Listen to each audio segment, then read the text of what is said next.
সুপ্রিয় দর্শক, আজকে আমরা জানব গাজীপুর জেলার 5টি আসনে কার জয়ের সম্ভাবনা সবচেয়ে বেশি। ত্রয়োদশ জাতীয় সংসদ নির্বাচন সামনে রেখে গাজীপুরের 5টি আসনেই প্রার্থীদের প্রচারে মাঠ সরগরম হয়ে উঠেছে। মাঠের তথ্য বলছে, এবার ভোট যুদ্ধে আওয়ামী লীগ না থাকায় মূলত লড়াইটা হবে বিএনপি বনাম জামায়াতে ইসলামীর মধ্যে। এছাড়া মাঠে রয়েছে জাতীয় নাগরিক পার্টি এনসিপি, জনতার দল, ইসলামী আন্দোলন বাংলাদেশ, গণ অধিকার পরিষদ সহ জোট শরিক প্রার্থীরা। বাংলাদেশের 64 জেলাতেই উৎসব মুখর পরিবেশে চলছে সকল আয়োজন। সেক্ষেত্রে গাজীপুর 1 আসন, জাতীয় সংসদের 194 নং আসন। এই আসনটি গাজীপুর জেলার কালিয়াকৈর উপজেলা এবং গাজীপুর সিটি কর্পোরেশনের 1 হতে 18 নং ওয়ার্ড সমূহ নিয়ে গঠিত। এখানের মোট ভোটার সংখ্যা প্রায় 7,20,939 জনের মতো। আসনটিতে বিএনপি হতে মনোনয়ন পেয়েছেন মুজিবুর রহমান এবং জামায়াতে ইসলামী হতে প্রতিদ্বন্দ্বিতা করবেন শাহ আলম বকশী। এই আসনে বিএনপির প্রার্থী দলের কেন্দ্রীয় নির্বাহী কমিটির সদস্য, কালিয়াকৈর পৌরসভার সাবেক মেয়র মোহাম্মদ মুজিবুর রহমান। তিনি অত্যন্ত জনপ্রিয় একজন নেতা। জামায়াতের প্রার্থী সাবেক সচিব মোহাম্মদ শাহ আলম বকশীও প্রচারণায় অত্যন্ত অগ্রসীল। জামায়াতের প্রার্থী এখনও পূর্ণ গতি না পেলেও পরিস্থিতি পরিবর্তনের সুযোগ একেবারে উড়িয়ে দিচ্ছে না। তো এই আসনটিতে জামায়াত ও বিএনপি নির্বাচনী লড়াইয়ে বর্তমান প্রেক্ষাপটে আসনটিতে বিএনপির প্রার্থীর জয়ের সম্ভাবনা সবচেয়ে বেশি। এ পর্যায়ে গাজীপুর 2 আসন, জাতীয় সংসদের 195 নং আসন গাজীপুর 2 আসন। গাজীপুর 2 আসনটি গাজীপুর সিটি কর্পোরেশনের 19 থেকে 39 নং ওয়ার্ড ও 43 থেকে 57 নং মোট 36টি ওয়ার্ড এবং গাজীপুর ক্যান্টনমেন্ট নিয়ে এই এলাকাটি অবস্থিত। বিএনপির হতে চূড়ান্ত মনোনয়ন পেয়েছেন মঞ্জুরুল করিম এবং জামায়াতের হতে চূড়ান্ত মনোনয়ন পেয়েছেন হোসেন আলী। এই আসনে সাবেক মেয়র এম মান্নানের ছেলে এম মঞ্জুরুল করিমকে মনোনয়ন দিয়েছে বিএনপি ও তার প্রতিদ্বন্দ্বী হিসেবে কেন্দ্রীয় শুরা সদস্য ও মহানগরের নায়েবে আমির হোসেন আলীকে প্রার্থী করেছে জামায়াত। শিল্পাঞ্চল হিসেবে পরিচিত আসনটির ভোটাররা সাধারণত দলীয় প্রতীকের চেয়ে ব্যক্তিগত পরিচিতি, উন্নয়ন ও সুনাম বিবেচনায় নিয়ে ভোট দেন। এবার বিএনপির প্রার্থীর পারিবারিক প্রভাব ও জামায়াতের সংগঠিত কাঠামো ভোটের লড়াইয়ে প্রতিদ্বন্দ্বিতাপূর্ণ করে তুলেছে। ইতিমধ্যে দু দলের প্রার্থী বেশ সরব রয়েছে নির্বাচনী প্রচারণায়। এম মঞ্জুরুল করিম বলেন, মহানগরের নেতাকর্মীদের নিয়ে আনুষ্ঠানিকভাবে প্রচার শুরু করেছি। এদিকে জামায়াতের প্রার্থী তিনিও প্রচারণায় অত্যন্ত সরব রয়েছেন। শ্রমিক ও সাধারণ ভোটারদের বাড়িতে বাড়িতে যাওয়া শুরু করেছেন এবং নির্বাচনে জয় নিশ্চিত এমনটি দাবি করছেন।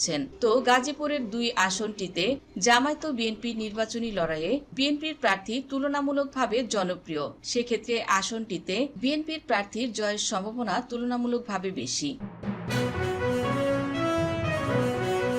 এ পর্যায়ে গাজীপুর 3 আসন, গাজীপুর 3 আসনটি হল জাতীয় সংসদের 196 নং আসন। এই আসনটি গাজীপুর জেলার শ্রীপুর উপজেলা এবং গাজীপুর সদর উপজেলার মির্জাপুর, ভাওয়াল নগর ও পিরুজালি ইউনিয়ন নিয়ে গঠিত।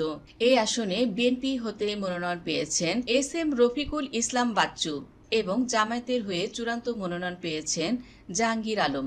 এখানে ইসলামী আন্দোলনের আলমগীর হোসেন প্রার্থী হিসেবে গণসংযোগ করছেন। নির্বাচনী প্রচারণা চলছে খুব জোরসোরে। প্রার্থী ও কর্মীরা ভোটারদের বাড়িতে বাড়িতেও যাচ্ছেন। এদিকে বিএনপির প্রার্থী তিনিও অত্যন্ত জনপ্রিয় এই এলাকায়।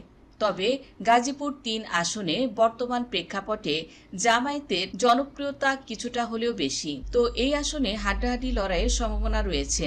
তো স্থানীয় সূত্রে জানা যায়, বর্তমানে এই আসনটিতে জামায়াতের প্রার্থীরা জয়ের ব্যাপারে নিশ্চিত এবং নির্বাচনী প্রচারণায় গাজীপুর 3 এই আসনটিতে জামায়াত ও বিএনপির মধ্যে নির্বাচনী লড়াইয়ে জামায়াতের প্রার্থী জয়ের সম্ভাবনা বিএনপির তুলনায় একটু বেশি। এ পর্যায়ে গাজীপুর 4 আসন, জাতীয় সংসদের 197 নং আসন গাজীপুর 4 আসন। গাজীপুর ৪ আসনটি গাজীপুর জেলার কাপাসিয়া উপজেলা নিয়ে গঠিত। এই আসনের মোট ভোটার সংখ্যা প্রায় ৩,৩০,৯৭৭ জনের মতো। আসনটিতে বিএনপি হতে মনোনয়ন পেয়েছেন শাহ রিয়াজুল হান্নান, জামায়াতের হয়ে মনোনয়ন পেয়েছেন সালাউদ্দিন আইয়ুবী।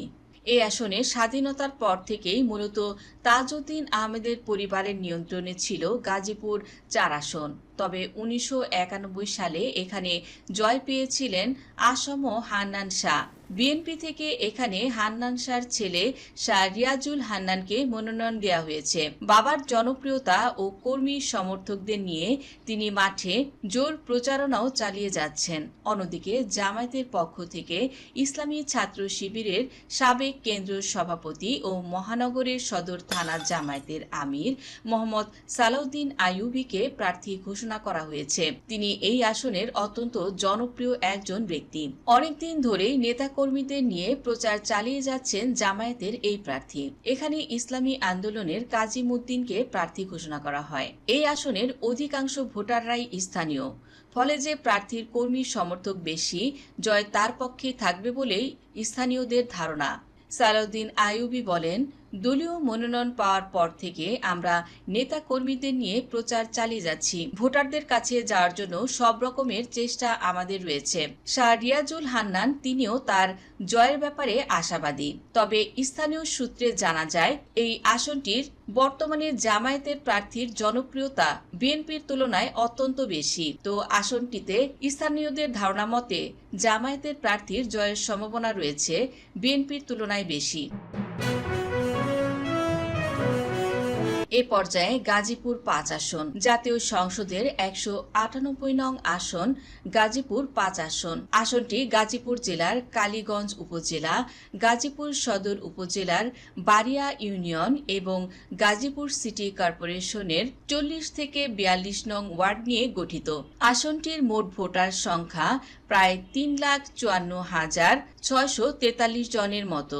গাজীপুর ৫ আসনে বিভিন্ন দল বিভিন্ন সময়ে জয় পেয়েছেন। তো গাজীপুর ৫ আসনে বিএনপি হতে চূড়ান্ত মনোনয়ন পেয়েছেন ফজলুল হক মিলন, জামায়াতের হয়ে চূড়ান্ত মনোনয়ন পেয়েছেন খায়রুল হাসান। গাজীপুর ৫ আসনে বিভিন্ন দল বিভিন্ন সময়ে জয় পেয়েছে। এবার প্রধান লড়াই গড়ে উঠেছে বিএনপি ও জামায়াতে ইসলামীর প্রার্থীদের মধ্যে। দু দলের প্রার্থীরাই জয়ের ব্যাপারে নিশ্চিত এবং নির্বাচনী প্রচারণাও চালিয়ে যাচ্ছেন অত্যন্ত সুকৌশলে। মহানগর জামায়াতের নায়েবে আমির ও কেন্দ্রীয় শুরা সদস্য খায়রুল হাসান, তিনিও দীর্ঘদিন ধরে জামায়াতের সাংগঠনিক কার্যক্রমে সক্রিয় ভূমিকা পালন করে আসছেন। ৫টি আসনে উৎসব মুখর পরিবেশে চলছে নির্বাচনী প্রচারণা।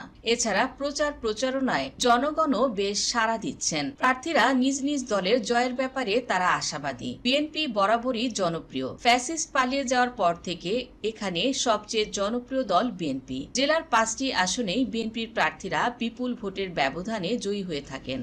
এই আসনে আগে বিএনপি এবং আওয়ামী লীগের তৎপরতা বেশি থাকলেও বর্তমানে আপাত দৃষ্টিতে মাঠে বিএনপির আধিপত্য দেখা গেলেও জামায়াতের রয়েছে শক্ত সাংগঠনিক অবস্থান। জামায়াতের প্রার্থিতা ছিল একক। তাছাড়া জামায়াতের এই আসনগুলোতে নেই কোনো দৃশ্যমান দলীয় কোন্দল। এছাড়া গাজীপুরের অন্তত ৩টি আসনে ভাসমান ভোটারের সংখ্যাই বেশি এবং সুইং ভোটারও রয়েছে অনেক। তো আসনটিতে জামায়াতের প্রার্থী জিতে যাবে। গাজীপুর জেলার এই ৫টি আসনে কার জয়ের সম্ভাবনা বেশি বলে আপনি মনে করছেন, কমেন্টে জানিয়ে দিন। এই ছিল আমাদের আজকের ভিডিও। দেখা হবে পরবর্তী ভিডিওতে। সেই পর্যন্ত সুস্থ থাকবেন, নিরাপদে থাকবেন এবং এমন ইনফরমেটিভ ভিডিও পেতে সাবস্ক্রাইব করুন জেনজি ডেইলি পলিটিক্স। ধন্যবাদ দর্শক সম্পূর্ণ ভিডিওটি দেখার জন্য।